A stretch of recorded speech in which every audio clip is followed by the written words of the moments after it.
Hi, my name is Maria Masalitina and I'm from Kiev and Kiev, Ukraine, and I decided to stay here. About the questions on Mariupol and people there, I have a friend, Eva Buxel. She lived there. It's difficult to say lives because nowadays it cannot be called life actually what's going on there. So I hope that she is alive.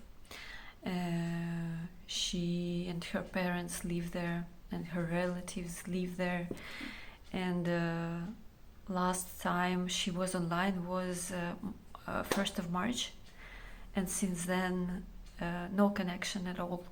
She was not online.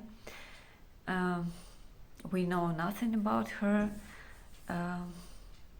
I just hope, I just pray, I just write to her messengers sometime, but she's not online since then.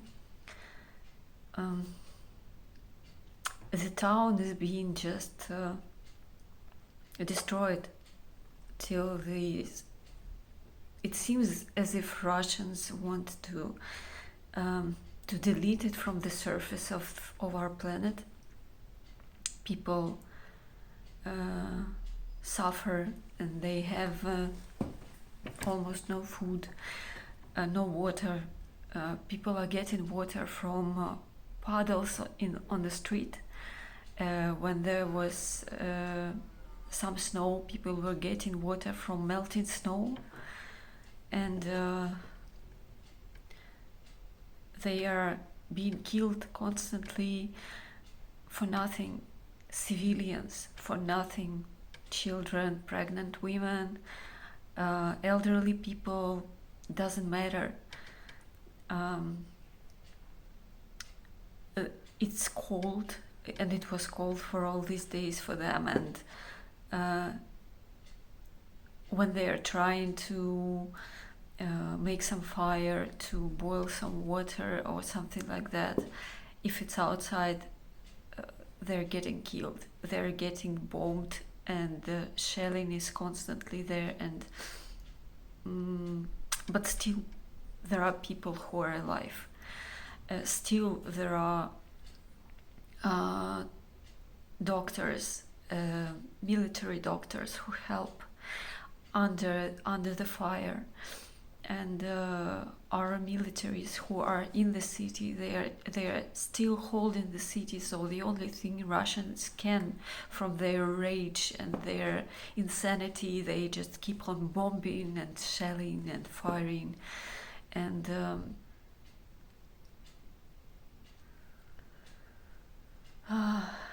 what I'd hope that Western leaders stop being so polite and tolerate what's going on. I hope that because they can change things, they have power to change things. I hope that these people of power would act, not only because yes, we are really grateful, we are thankful that they are supporting us with money, with arms, with humanitarian aid, but that's not enough. That's not enough until we are protected where we cannot protect ourselves. The story with Mariupol and its geographical position is thus that our military groups cannot reach it without being, new military troops cannot reach it without being destroyed. Our planes cannot reach it because Russian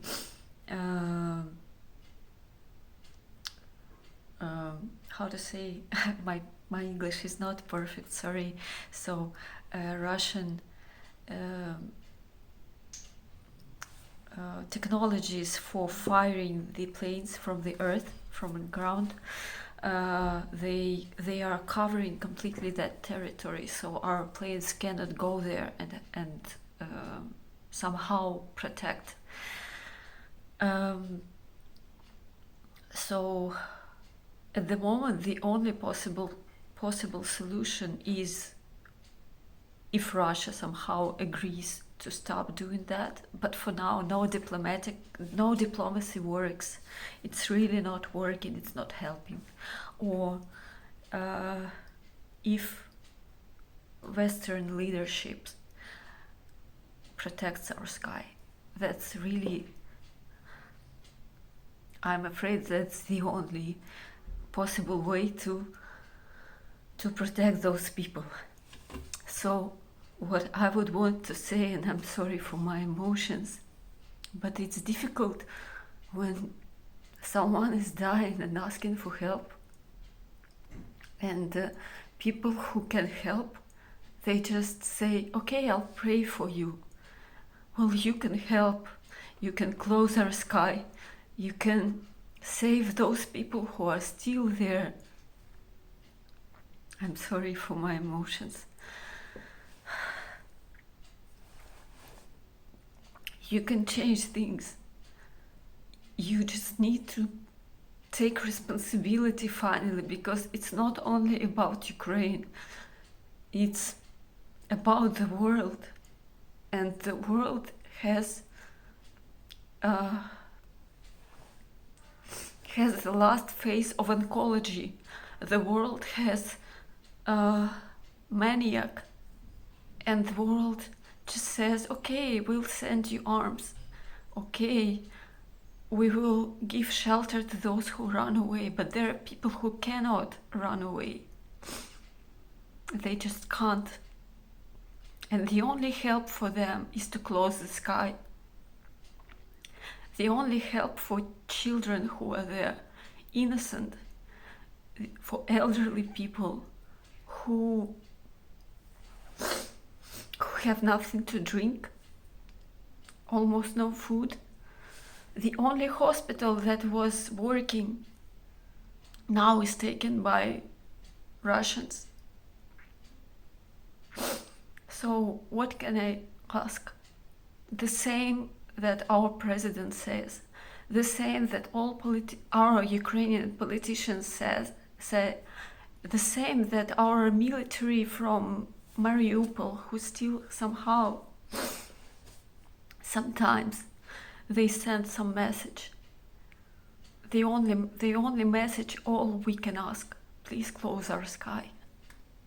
That's the only thing. And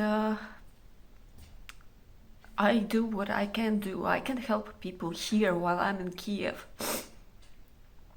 So I do my job. And I'm asking Western leaders to follow their responsibility and do their job. And to help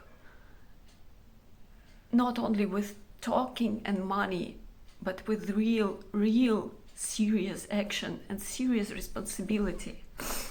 Because only taking serious responsibility can change things, can add value to their positions. Otherwise, if they have power and they are not using it, is it worth to stay in that position? That's my question. And I'm, from all my heart, I'm wishing to all of us, to humanity, to get back to peace again, soon as possible. We are still being brave. Those who are alive doing here all they can to support, to protect. And I'm really grateful to our militaries who are doing their best.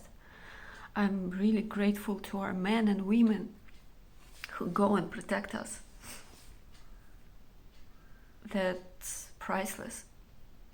And I'm asking if anyone who will see this video somehow can influence in any way, raise your voice, address your politicians, sign petitions, create petitions and sign them, press them, because they have power to end this.